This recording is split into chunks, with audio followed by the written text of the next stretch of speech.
Hello again everybody and welcome back to World of Magic. My name is Will. I hope you're all having a magical day. Today, since it is summertime and you want to take it easy and do as little as possible, I've got a great self-working card trick for you guys because it has been requested and I don't want to put too much work on you guys this summer, as I said. So today is going to be a super simple self-working card trick. If you do like this video, please show it by hitting the magical like button, hitting that magical subscribe button if you're new, and as always, comment what you guys want to see in the next video. But without further ado, let's get into the performance of this trick.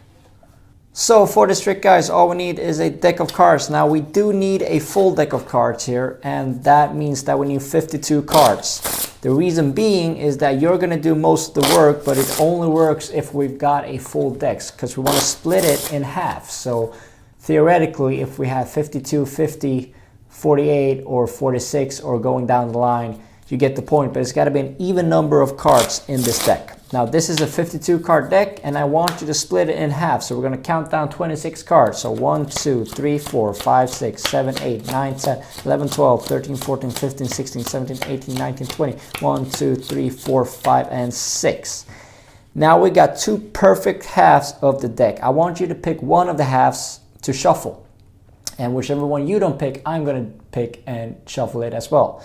So let's say you pick the pile right over here. I'm going to shuffle it for you since you're not able to shuffle it through the phone or through the laptop, wherever you're watching it through. And whenever you like me to stop, the top card is going to be your card. So let's say you say stop right. Let's do one more there. I'm going to show it to you guys, if you can see it. We're going to put it back on top for now. We're going to do the same thing over here. Now I decide when we're going to stop, so I'm going to shuffle these cards. And let's say I say stop right about there. I'm going to take a look at this card, the 2 of diamonds. Now we're going to put these together. And then you're allowed to cut these cards as many times as you want, as much as you want. So let's give this deck a couple of cuts. And then what we're going to do is that we're going to split it into 2 perfect halves once again. So you pick one card, I pick one card. We're going to split it into 2 halves. So 1, 2, 3, 4, 5, 6, 7, 8, 9, 10, 11, 12, 13, 14, 15, 16, 17, 18, 19, 20, 1, 2, 3, 4, 5, and 6.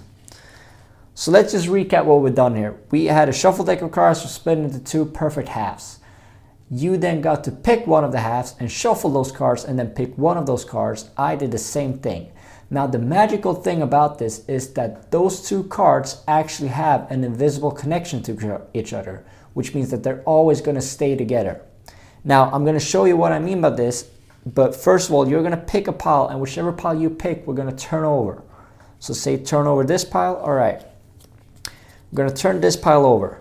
Now, if you see your card here, I want you to say stop, because we're going to deal off one by one. And if I see my card, I'm going to say stop. So I'm going to deal the cards off one by one, just like this. And whenever you see your card, was that your card? All right. Now remember how I said that these 2 always keep together. They're like a bond. It's invisible, but they'll always be together. This is your selected card. We shuffle the deck. You picked out a random card. You cut the cards how many times you wanted. We dealt the cards off. This must mean that this card right over here should be my 2 of diamonds. Now that's the trick, guys. I hope you enjoyed it. Now let's get into the tutorial of this trick. So guys, first of all, as you might notice, my setup is a bit different. It's because I'm recording at a place where I'm not usually recording. So hopefully the lighting and everything is good enough for this video. Otherwise, I'll scrap it and I'll redo it once I get back to my home place where I usually record videos. But it's going to work for now, and this trick is super simple. It is self-working all the way through. There's no sleight of hand involved, which means that you can do this at any place, anytime with any deck of cards.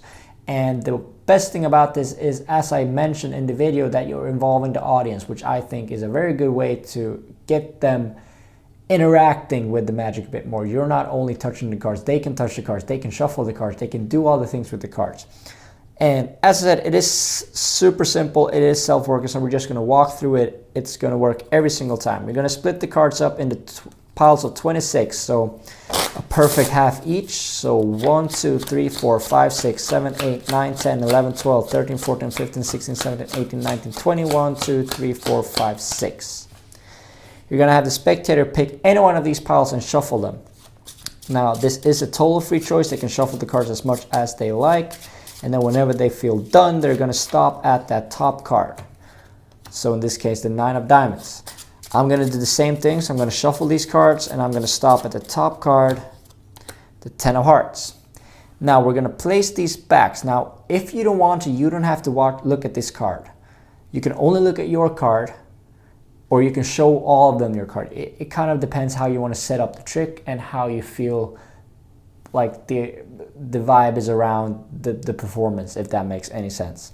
But I like to keep their card as private as they possibly want to, and I like to show my card to all of the group or the audience or the person I'm performing to. So we put these back on top, we collect these two in any order. We want the first card to be in the first position, and now the second card is going to be in the 27th position. Is that right? Yes, 27th. So whenever I cut the cards, that order is not going to change. There's always going to be a set amount of cards between those two. Now that's important because once you deal the cards down once again, so 1, 2, 3, 4, 5, 6, 7, 8, 9, 10, 11, 12, 13, 14, 15, 16, 17, 18, 19, 20, 1, 2, 3, 4, 5, 6, and you turn one of these over, it's always going to be in the same position. So you ask the audience once again that pick a pile, whichever one you pick, we're going to turn over. So let's say they pick this pile over here. And then you tell them that, all right, so these two cards that we picked actually have a magical bond, which means that they're always going to be in the same position no matter what. So if you see your card, I want you to yell stop. If we see my card, I want you all to yell stop. And then you start counting down one card from both piles at the same time. Now, if you have a spectator, you can have them do their pile and I'll do my pile. And you do it simultaneously all the way through. And then once we get to their card, they're going to yell stop. All right, so your card was a 9 of diamonds. Now, I told you that we all had a magical bond, which means that this card has to be my 10 of hearts. Super simple trick, guys, that works every single time and is super easy to perform and has a lot of moving parts, which doesn't make it look like it's self-working, which is probably the best kind of self-working tricks when they don't believe they are self-working. So that's going to be it for today's video, guys. I have noticed that a lot of you are not watching the videos in the same amount as you did before summer. Just remember that I do post every Sunday from now on, and they might even be a couple more special videos coming up during summertime and after summer. So make sure you hit those notifications on and turn that bell on, as well as subscribing to this channel if it's the first time you're seeing me. Other than that, I hope you all be having a magical day, and I'll see you next time. Bye.